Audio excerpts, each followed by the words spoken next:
नमस्कार साथियों। मैं डॉक्टर संदीप कुमार पेश हूँ अपने नए channel study smart with doctor Sandeep. और आज का मेरा टॉपिक है education technology, meaning, history, objectives and scopes.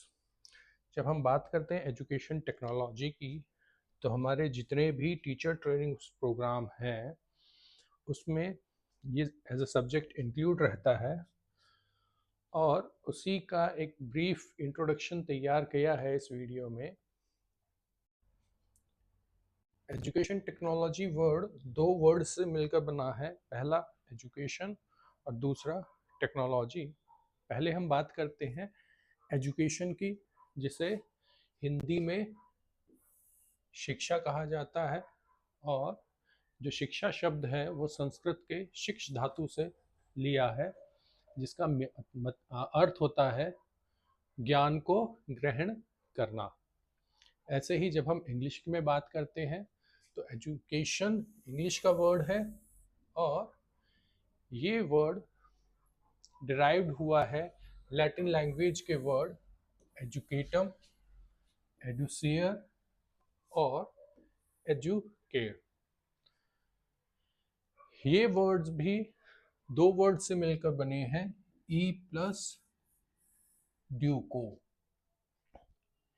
यहाँ पर ई का मीनिंग होता है फ्रॉम विद इन, यानी अंदर से, और ड्यूको का मीन का मतलब होता है टू एडवांस और टू टेक फॉरवर्ड, कि अंदर की चीज को, अंदर के ज्ञान को आगे बढ़ाना। इसलिए जो साधारण शब्द का अर्थ निकल कर आता है, education means to develop internal powers, हमारे अंदर की जो क्षमताएं हैं उसका विकास करना, उसे बढ़ाना, उसे डेवलप करना। अगर तीनों वर्ड्स का मीनिंग देखें तो एडुसेयर मीन्स टू टेक आउट, आंतरिक चीज़ों को बाहर निकालना। एजुकेयर मीन्स टू एडवांस, उन्हें डेवलप करना, आगे बढ़ाना। देर इससे जो सिंपल मतलब निकलता है वो है development of the inner powers of a child, कि बच्चे के अंदर जितनी भी आंतरिक शक्तियां हैं वो शिक्षा के द्वारा हम डेवलप करते हैं। ऐसे ही इसके जो मीनिंग निकलते हैं एजुकेशन के, वो एक नैरो मीनिंग निकलता है और एक ब्रॉड मीनिंग निकलता है। नैरो मीनिंग होता है कि जो हम एजुकेशन स्कूल में बच्चों को प्रोवाइड करा रहे हैं, और ब्रॉड सेंस होती है कि लाइफ लॉन्ग प्रोसेस चलती है सीखने सिखाने की, from the birth to death, जन्म से लेकर मृत्यु तक शिक्षा चलती रहती है। ये इसका ब्रॉड सेंस है। और नैरो मीनिंग है इसका, जो हम स्कूल में, कॉलेजेस में जो एजुकेशन प्रोवाइड कराते हैं। रविंद्रनाथ टैगोर ने एजुकेशन की डेफिनेशन में बताया है, the highest education is that which does not merely give as us information but makes our life in harmony with all existence, कि केवल ज्ञान ग्रहण करना ही शिक्षा नहीं है। शिक्षा वो है जो हमें अपनी नई ऊंचाइयों तक पहुंचाने में सहायता दे, हमारा आंतरिक विकास करे। तो अगर हम दूसरे शब्दों में बात करें तो संपूर्ण सृष्टि का विकास करना, स्वयं का विकास करेंगे तभी हम अपने आसपास की सृष्टि का विकास कर पाएंगे। और दूसरा, जॉन डीवी ने कहा है, education is the development of all these capacities in the individual which will enable him to control his environment and fulfill his responsibilities। यहाँ पर भी लगभग वही चीज़ आ रही है कि एजुकेशन ह्यूमंस की या सोसाइटी की कैपेसिटी को डेवलप करता है, जो उसे अपने आसपास के एनवायरनमेंट और उसकी जो रिस्पॉन्सिबिलिटीज़ हैं उसको फुलफिल करने के लिए हेल्पफुल होती है। इस मीनिंग और डेफिनेशन के बिहाफ पर हम जो कंक्लूजन निकालते हैं और जो कैरेक्टरिस्टिक्स निकालते हैं एजुकेशन के लिए, कि ये एक डायनामिक प्रोसेस है, हर समय परिवर्तनशील रहती है। डेवलपमेंट ऑफ इनर फोर्सेस हमारे आंतरिक ताकतों का विकास करती है, हमारे फ्यूचर लाइफ को डेवलप करती है, तैयार करती है, हमारे राइट्स और ड्यूटीज़ की नॉलेज हमें देती है, एक पर्पसफुल प्रोसेस, एक पर्पसफुल लाइफ जीने का तरीका सिखाती है। ये एक सोशल प्रोसेस है, जहाँ भी जिस भी सोसाइटी में हम रहते हैं वहाँ से हम ज्ञान लेते हैं और वही ज्ञान जो हमारा सीखा हुआ है वो हम नेक्स्ट जनरेशन को ट्रांसफ़र करते हैं। और चाइल्ड के ओवरऑल डेवलपमेंट के लिए ये सबसे इम्पॉर्टेंट एस्पेक्ट हो जाता है। अब बात करते हैं जो सेकेंड वर्ड था हमारा, technology.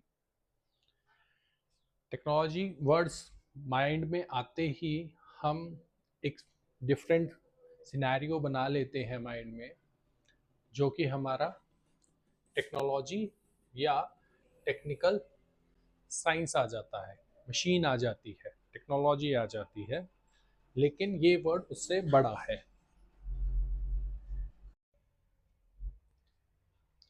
Technology word Greek word टेक्निकोस से बना है, जिसका मतलब होता है आर्ट, कला।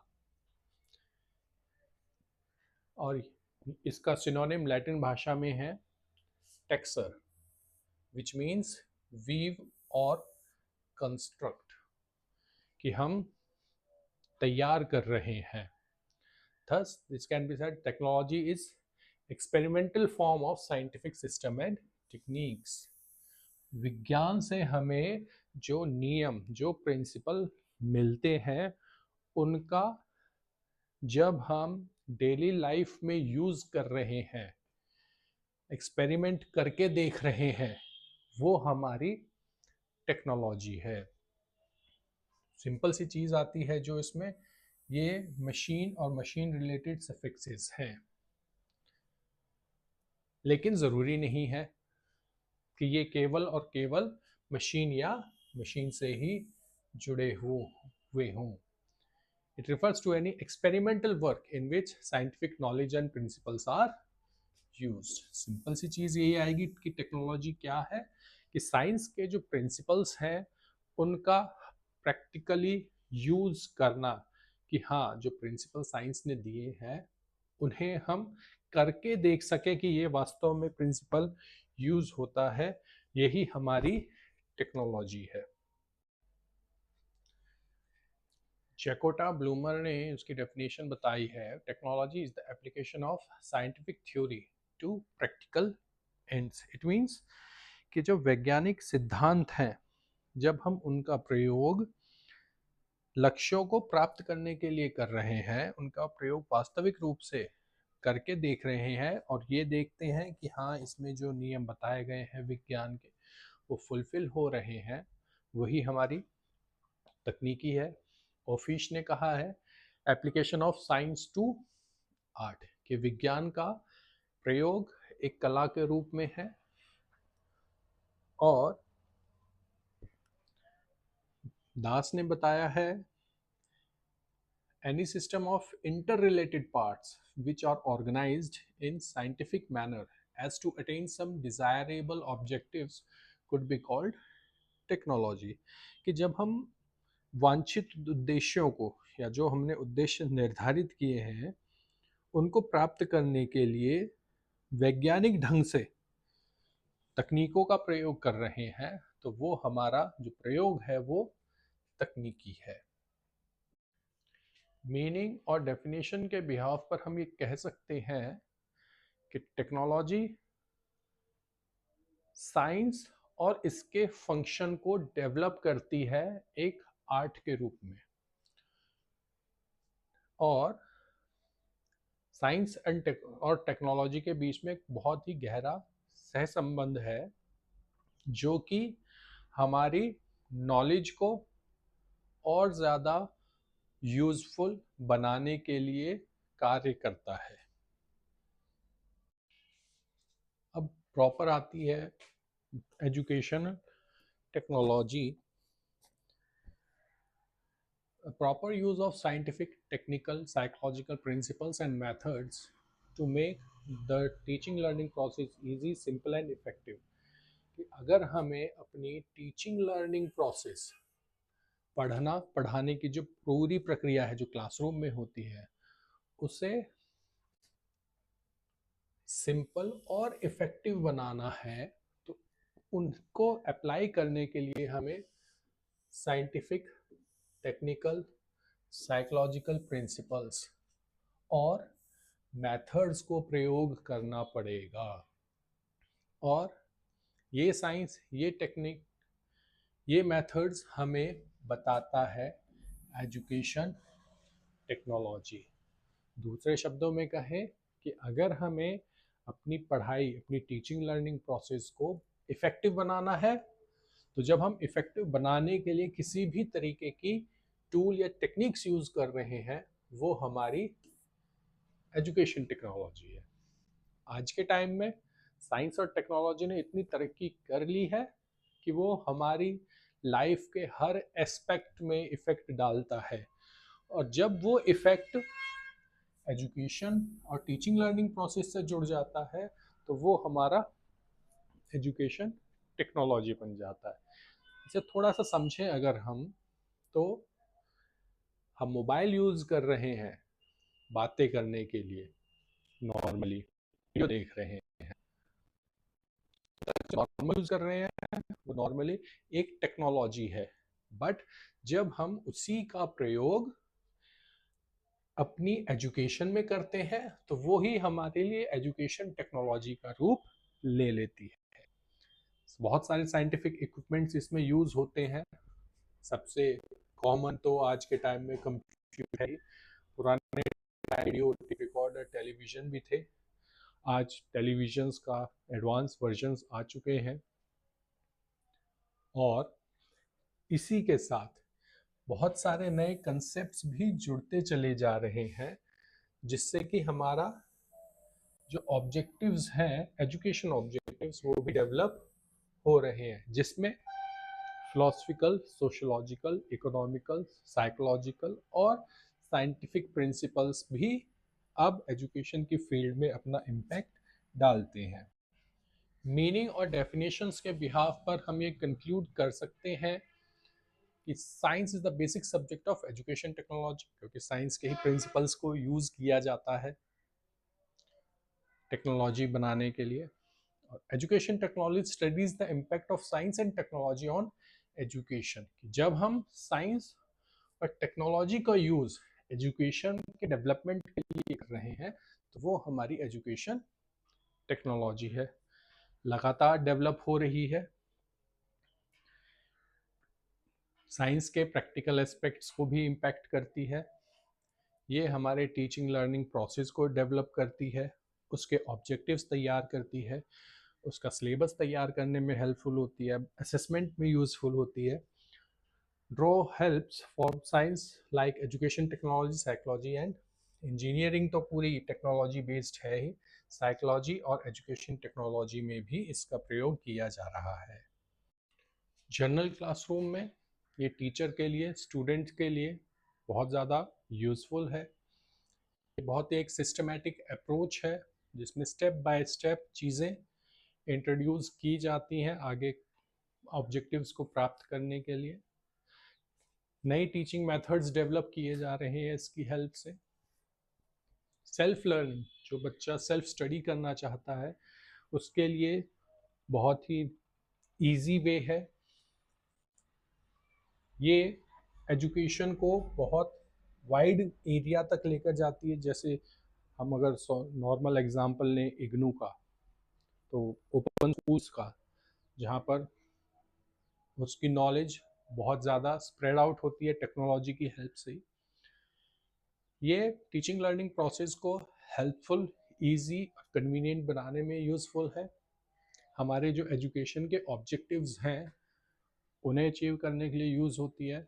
नए इक्विपमेंट्स को डेवलप करने में यूजफुल है, क्लासरूम मैनेजमेंट और इफेक्टिव क्लासरूम, क्लासरूम में मैनेजमेंट करने में, इफेक्टिव क्लासरूम में टीचिंग लर्निंग प्रोसेस को हेल्प करने में यूज की जाती है। इसमें एस कुलकर्णी ने कहा है, एजुकेशन टेक्नोलॉजी में be defined as the application of the laws as well as recent discoveries of science and technology in the process of education। Education की प्रोसेस में जब हम तकनीक और विज्ञान के आविष्कारों का प्रयोग कर रहे हैं अपने शैक्षिक उद्देश्यों को प्राप्त करने के लिए, तो वो हमारी एजुकेशन टेक्नोलॉजी है। रॉबर्ट ए कॉक्स कहते हैं, application of scientific process man's learning condition is called education technology। कि जब हम यूज कर रहे हैं साइंटिफिक एप्लीकेशंस मैंस की, मतलब इन व्यक्तियों की सीखने की प्रकृति को और ज़्यादा सुदृढ़ करने के लिए। और रॉबर्ट गेने कहते हैं, education technology may be understood as a mean for the development of a set of systematic techniques and accompanying practical knowledge for designing, testing and operating schools as educational system। थोड़ा लंबी है definition, लेकिन कई सारी चीज़ें इसमें include हो जाती हैं। जैसे वो कहते हैं कि एजुकेशन टेक्नोलॉजी को समझने के लिए सीधा सा जो तरीका है, it is a set of systematic system for the techniques का एक सिस्टम है जो कि हमारी प्रैक्टिकल नॉलेज को डेवलप करता है, डिज़ाइनिंग, टेस्टिंग और मोस्ट इम्पॉर्टेंट चीज़ जो आती है operating schools and education system. Schools को ऑपरेट करने के लिए, क्लासरूम को ऑपरेट करने के लिए, एजुकेशन का जो पूरा सिस्टम है हमारा, उसे ऑपरेट करने के लिए जब हम टेक्नोलॉजी का यूज़ कर रहे हैं तो वो हमारी एजुकेशन टेक्नोलॉजी। ये एजुकेशन टेक्नोलॉजी की हिस्ट्री है। सिडनी प्रेस्ली ने 1926 में ओहियो यूनिवर्सिटी अमेरिका में एक मशीन तैयार करी थी जो एजुकेशन टेक्नोलॉजी की फाउंडेशन मानी जाती है। उसके बाद 1930s और 40s के बीच में लम्सडेन और ग्लेडर ने इस टेक्निक को आगे बढ़ाया है। और जो सबसे ज़्यादा एडवांसमेंट हुआ है वो 1950s में, जब BF स्किनर के एक्सपेरिमेंट्स आए निकल कर। उन्होंने एक्सपेरिमेंट करे थे प्रोग्राम लर्निंग के ऊपर। जब हम साइकोलॉजी के टॉपिक्स लेकर चलेंगे वहाँ पर ये नाम बहुत आएगा BF स्किनर का। वहाँ से एक नई क्रांति निकल कर आई एजुकेशन टेक्नोलॉजी की फील्ड में। इंडिया में एजुकेशन टेक्नोलॉजी की शुरुआत पहले साइंस और टेक्नोलॉजी की फॉर्म में हुई थी और ज़्यादातर जो यूज़ किया जाता था वो मिलिट्री और उससे रिलेटेड वर्क के लिए किया जाता था। लेकिन आगे चलकर IAPL 1996 में, Indian institute of programme instruction, और फिर बाद में 1970s में NCERT ने इसको एजुकेशन की फील्ड में यूज़ करना शुरू करा। कुछ यूनिवर्सिटीज़ भी थी, जैसे higher education institute of Baroda, हमारी CCS university, Himachal Pradesh university, Shimla में डिफरेंट यूनिवर्सिटीज़ और डिफरेंट सेंटर्स में एजुकेशन टेक्नोलॉजी का यूज़ 60s 70s में स्टार्ट हुआ है इंडिया में। एजुकेशन टेक्नोलॉजी के मीनिंग, डेफिनेशन और उसकी थोड़ी सी हिस्ट्री जानने के बाद अब बात करते हैं इसके ऑब्जेक्टिव्स क्या हैं एजुकेशन टेक्नोलॉजी के, क्यों हमारे लिए ये इतनी इम्पोर्टेंस रखती है एज अ सब्जेक्ट। अगर हम CTET और UPTET के बारे में भी बात करें तो ऐसी क्या इम्पोर्टेंस है इस सब्जेक्ट की, तो कुछ ऑब्जेक्टिव्स हैं यहाँ पर। कि determine the objectives of education and write down by defining them in practical form, जिसे हम कहते हैं राइटिंग ऑब्जेक्टिव्स इन बिहेवियरल टर्म, कि ये हमें हेल्प करती है हमारे शैक्षिक उद्देश्यों को लिखने में, उनको डिफाइन करने में, और प्रैक्टिकली हम उन्हें कैसे अचीव कर सकते हैं। एक सिस्टमैटिक मॉडर्नाइजेशन मेथड है सीखने का, जहां हम लर्निंग की बात करते हैं। लर्निंग में एक सिस्टम रहता है सीखने का, ये उस सिस्टम को हेल्प करती है हमें appropriate strategies to achieve specific objectives. अब डिफरेंट ऑब्जेक्टिव्स को अचीव करने के लिए हमें different techniques, different methods apply करने पड़ते हैं, जो ये हमें हेल्प करती है technology, education technology. Evaluating the result of teaching in the context of behaviour change, व्यवहार परिवर्तन। ये कहा जाता है कि अगर हमारे व्यवहार में परिवर्तन हो रहा है तो हमने कोई नई चीज सीखी है, लेकिन व्यवहार में परिवर्तन का मूल्यांकन कैसे करें, ये एजुकेशन टेक्नोलॉजी हमें सिखाती है। कुछ और ऑब्जेक्टिव्स आते हैं हमारे पास, जैसे accumulate, disseminate and develop knowledge. Knowledge को डेवलप करने में, एसिमुलेट डेवलप करने में यूजफुल रहती है, जिसे हम कहते हैं ज्ञान का प्रचार, प्रसार और विकास। सिलेबस अरेंज करने में, उसे सिस्टमैटिक ऑर्डर तैयार करने में। एजुकेशनल अचीवमेंट्स और उसके कैरेक्टरिस्टिक्स बच्चे के अकॉर्डिंग तैयार करने के लिए। करिकुलम डिज़ाइन करने के लिए, हमारा जो सिलेबस होता है उसे तैयार करने के लिए। इंस्ट्रक्शन मटेरियल, जो हम स्टडी मटेरियल, नोट्स प्रोवाइड कराते हैं, उस मटेरियल को सिस्टमैटिक तरीके से तैयार करने के लिए, प्रोवाइड कराने के लिए। और अंडर प्रिविलेज स्टूडेंट्स, उनकी एजुकेशन फैसिलिटीज़ डेवलप करने के लिए यूज़ की जाती है, और नए नए मॉडल्स, मेथड्स डेवलप करती है टीचिंग लर्निंग प्रोसेस के लिए। जो सेल्फ स्टडी करना चाहते हैं उनके लिए अपॉर्चुनिटी प्रोवाइड कराती है। बच्चा सेल्फ स्टडी और सेल्फ पेस अपनी गति से सीख सकता है, स्वयं से सीख सकता है। उन्हें फीडबैक प्रोवाइड कराने में यूज़फुल होती है। और जो हमारी पूरी टीचिंग लर्निंग प्रोसेस है उस पर ये इफ़ेक्ट डालती है। एक छोटा सा एग्जांपल, कोरोना से पहले और कोरोना के बाद जो टीचिंग लर्निंग प्रोसेस में इतना ड्रास्टिक चेंज आया है, जो पिछले 10-12 सालों में नहीं आ पाया था। Online classes, zoom classes, Google classrooms, और कितनी नई चीज़ें हैं जो पहले यूज़ बहुत कम होती थी, लेकिन अब उनका यूज़ बहुत ज़्यादा चल रहा है। In conclusion, it can be said that aim of education technology is to make the teaching learning process effective. कि हमारी जो टीचिंग लर्निंग प्रोसेस है उसे और ज़्यादा इफेक्टिव बनाने के लिए हम एजुकेशन टेक्नोलॉजी का यूज़ करते हैं।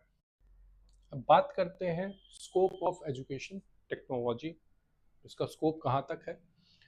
Developing a new subject in modern times, नए सब्जेक्ट, नई फील्ड्स को खोज करने में। Just as the education term education includes teaching, learning, instruction and training, the field of education technology also very wide. जैसे पूरे एजुकेशन सिस्टम बहुत wide है, वैसे ही एजुकेशन टेक्नोलॉजी का स्कोप भी बहुत वाइड है। 1973 में Derek has describe the following areas. अलग अलग एजुकेशनिस्ट ने अलग अलग एरियाज बताया, मैं यहाँ पर मिस्टर डेरेक को फॉलो कर रहा हूँ। उन्होंने बताया identifying learning goals and objectives, goals और ऑब्जेक्टिव्स, लक्ष्य और उद्देश्य को ढूंढने में और उन तक पहुंचने के लिए यूजफुल है। प्लानिंग द लर्निंग एनवायरनमेंट, किस एनवायरनमेंट में बच्चा कैसे सीख सकता है वो प्लान करने के लिए। Finding the structuring the content, अपने कंटेंट को तैयार करने में। Appropriate teaching strategies and learning medias, बच्चे को किस स्ट्रैटेजी, किस मेथडोलॉजी से पढ़ाना है और उसके लिए कौन सा मीडियम यूज किया जाए वो बताने में हेल्पफुल रहता है। Evaluating the effectiveness of learning system, सीखने का जो तरीका है और उसका जो मूल्यांकन है उनमें हेल्पफुल है। और इम्प्रूव फ्यूचर इफेक्टिवनेस, हमारे फ्यूचर को और ज़्यादा इफेक्टिव बनाने में इफेक्ट जरूर। Takashi Sakamoto in his article The Development of Education Technology in Japan has discussed the scope of education technology is divided into three parts.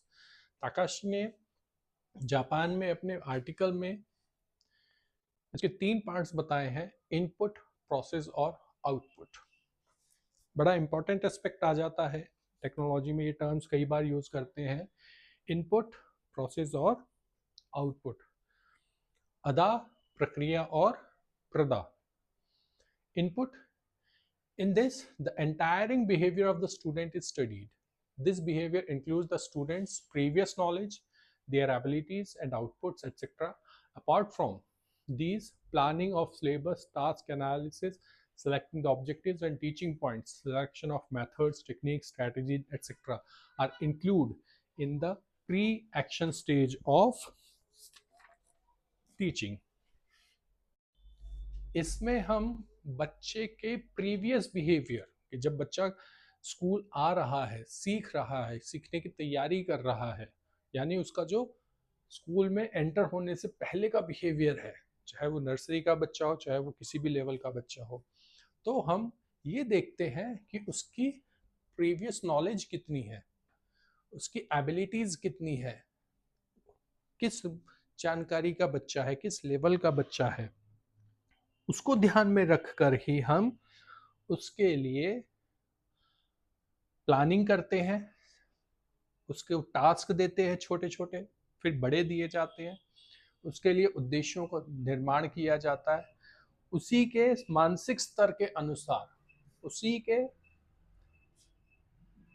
व्यवहार के अनुसार उसके लिए टीचिंग पॉइंट्स तैयार किए जाते हैं और टेक्निक्स और मेथड्स भी हम बच्चे के अनुसार ही फॉलो करते हैं ताकि बच्चा आसानी से अपनी प्रीवियस नॉलेज से न्यू नॉलेज को कनेक्ट कर सके। कि बच्चे को जो नॉलेज दी जानी है, बच्चे को जो ज्ञान दिया जाना है, उससे पहले हमें बच्चे का पूर्व ज्ञान पता होना आवश्यक है। अब बच्चे को नॉलेज मिल गई, अब बच्चे के माइंड में प्रोसेसिंग हो रही है। यहाँ पर टीचर ने जो कंटेंट बच्चे को प्रोवाइड कराया है क्लासरूम में, उसने जो अपने बिहेवियर से अपने क्लासरूम में नॉलेज दी है बच्चे को, यहाँ पर उसकी प्रोसेसिंग हो रही है। इसमें टीचर अपनी मेथड्स को, शिक्षण व्यू रचनाओं को, संप्रेषण विधियों का, अभिप्रेरणा का, मोटिवेशन का, इन सब वर्बल नॉन वर्बल कम्युनिकेशन का, क्वेश्चंस का, इन सब तरीकों से बच्चे को वो जो ज्ञान उसने प्रोवाइड कराया है उसकी प्रोसेसिंग माइंड में कराता है कि बच्चा उसके बारे में आंसर देने के लिए तैयार हो, उसके बारे में सोचे, उसे समझे। और फिर बात आती है आउटपुट की, प्रदा की। ये स्टूडेंट का लास्ट बिहेवियर है। इसमें हम बच्चे ने जो ज्ञान प्राप्त करा है उसका आउटपुट क्या निकल कर आ रहा है, यानी कि उसका परफॉर्मेंस कैसा है। बच्चा अब आंसर देने को तैयार है, नहीं है, क्या बच्चे ने जो पढ़ा समझा वो उसकी समझ में आ गया है, तो वो उसे आसानी से आंसर कर पाएगा। आज की वीडियो में इतना ही, मिलते हैं अगली वीडियो में मेरे channel smart study with doctor Sandeep. धन्यवाद।